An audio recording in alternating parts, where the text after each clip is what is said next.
The odds of building even a short functional protein by chance alone is 74 plus 20.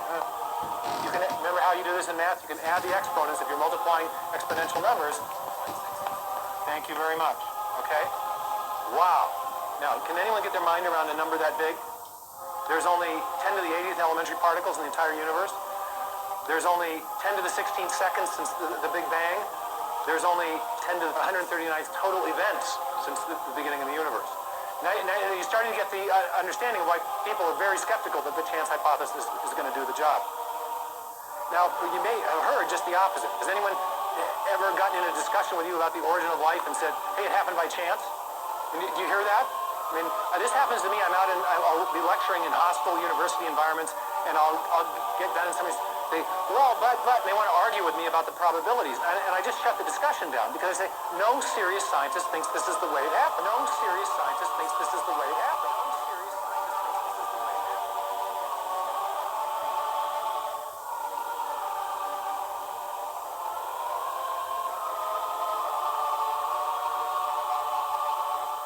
Modern biochemistry has also revealed the unimaginably complex design of the DNA molecule.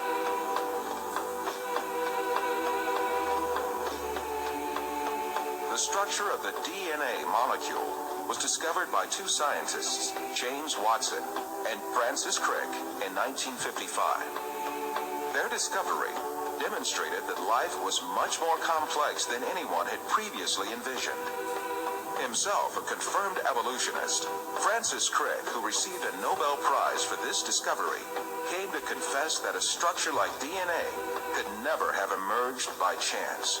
Professor Anthony Flew of England and Reading University is the world's foremost academic atheist over the last 50 years and the author of more than 30 books. His first debate with former atheist-turned-Christian C.S. Lewis in 1950 in Oxford, England, was the first time he advanced his argument for atheism. He later wrote a paper titled Theology and Falsification. The paper became the most widely reprinted philosophical publication of the last half-century and a key foundation for atheists and agnostics who advanced materialist evolutionism. But now it is the advancement of science itself that has changed the mind of Flew and some scientists. At a recent summit at New York University, Flew changed his position and now believes in God as the creator of the universe. Flew turns to various discoveries of science to prove his point.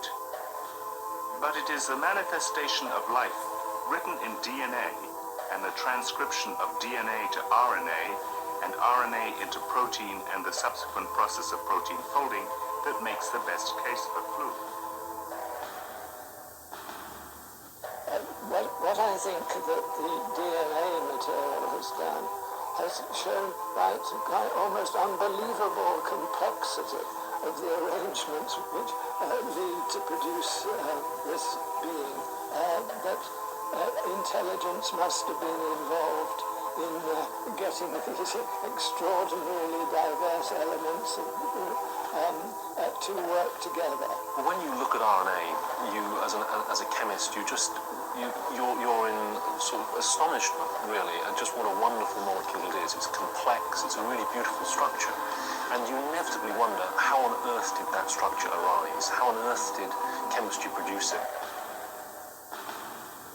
RNA's structure looks simple, but looks can deceive. Each building block is actually made of two parts, a sugar molecule and a nuclear base. Chemists found they could make the nuclear bases, and so when they then realized they could actually make the sugars, they just thought, we must be able to join them together.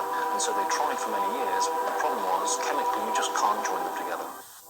Of course, such an amazing structure could never have been formed by chance. The theory of evolution, which sees life as the result of mere coincidences and haphazard happenings, is helpless to explain anything in the face of the incredible complexity of DNA. Some evolutionists say that our DNA is about 98% similar to that of apes, and that this difference is only a few spelling mistakes. Others say a more accurate figure is no more than 95%. But considering that humans have 3 billion letters worth of DNA information in each cell, Even a 2% difference is actually 60 million spelling errors. Of course, this is not error, but 20 500-page books worth of new information. A common designer is a much better explanation for the similarities in human and ape DNA. As an architect uses the same building materials for different buildings, we shouldn't be surprised if God used similar design features in many different creatures. After all, we do share about 50% of our DNA with bananas, but that doesn't mean we're half banana. Every detail of a living being's physical and physiological makeup is coded in this double helix. All the information about our bodies, from the color of our eyes to the structure of our internal organs and the shape and function of our cells, are programmed in sections called genes in the DNA.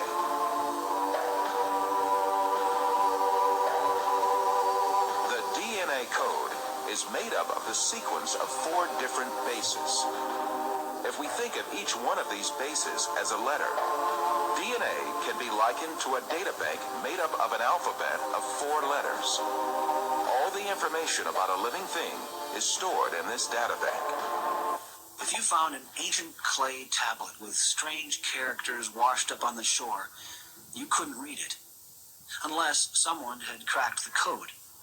But you'd still know the letters represented a language, even if you didn't know anything else about the author or his civilization.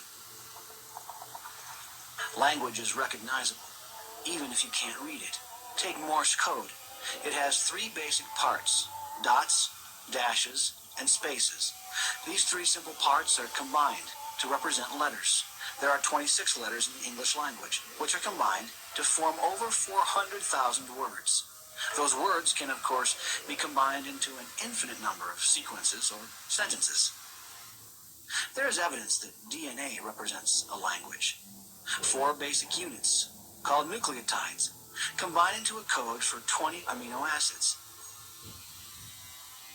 From those few amino acids, the body forms more than 100,000 proteins. Even if you can't read DNA, it still has all the hallmarks of language. A language that biologists are just now beginning to crack. Every tiny cell in our body is packed with 3 feet of DNA, 3 billion nucleotides.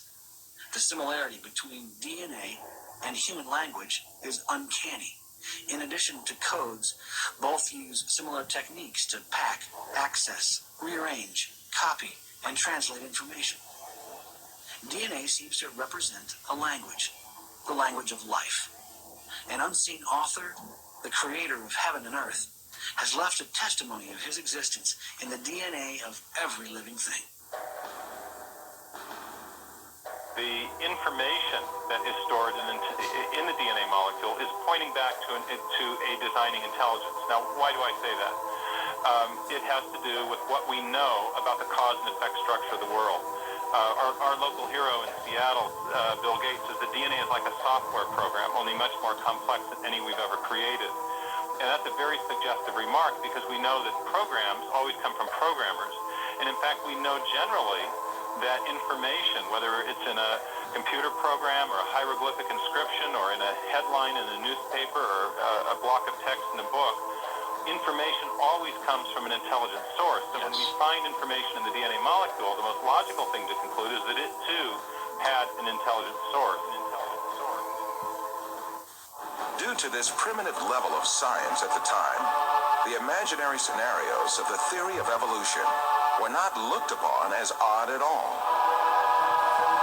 Darwin's theses had a great impact on the scientific circles of his day. However, Darwin was still distressed. In the chapter Difficulties on Theory, he wrote, "If it could be demonstrated that any complex organ existed which could not possibly have been formed by numerous successive slight modifications, my theory would absolutely break down." As far as I'm concerned, I'm here to tell you, Michael, this morning, and Jason, evolution is dead. Long live the creator. I'll tell you why, and I'm saying science says that as a scientist. Evolution is dead because there's such thing as the minimal gene set concept. They've taken a mycoplasma, smallest organism, Mycoplasma genitalium, which is the smallest organism that is known to exist, has 468 genes. Genes is a mix of proteins, right? A list of, so it can be 1,000, can be 10,000 amino acids. Okay, there are 486, and they decided since year 2000, they said, let's try to reduce it. Because we have to start, if you're going to be an evolutionist, you have to start with 0 genes and build up if you're going to go from hydrogen to human. And so, somewhere along the way, they said, well, let's take it down. In the year 2000, they published that even on paper, they couldn't go below 200 genes. On the 6th of January 2006 in Nature, they published that in reality, you could only go down to 397 genes. So a cell, which is where my specialty lies in my scientific work, a cell needs a specific number of components to be functional. You have a membrane, but then you need to feed the membrane. In fact, that's mitochondria. You need a way of tagging the proteins. You need some DNA. So you need 397 things. Just the glucose cycle for getting energy takes over 6 different genes. So if you don't have one of them, you don't have any more energy coming to the cell. Darwin's fears proved to be true soon after his death. The laws of inheritance, discovered by an Austrian botanist, Gregor Mendel, caused Lamarck's and Darwin's assertions to collapse. The science of genetics that developed at the beginning of the 20th century proved that it was not acquired physical traits, but only genes that were transmitted to subsequent generations. This discovery made it clear that a scenario suggesting that acquired traits accumulated from generation to generation and generated different living species was implausible. In other words, there were no inheritable variations for Darwin's proposed mechanism of natural selection to choose from. Subsequently, the theory of evolution as advanced by Darwin has been collapsed early in the 20th century. All the other efforts by evolutionists in the 20th century could do nothing but only confirm that natural selection had no evolutionary power. A famous evolutionist, the English paleontologist Colin Patterson, admitted this when he said, "No one has ever produced a species by mechanisms of natural selection. No one has ever got near it, and most of the current argument in neo-Darwinism is about this question." When it was clear that the mechanism of natural selection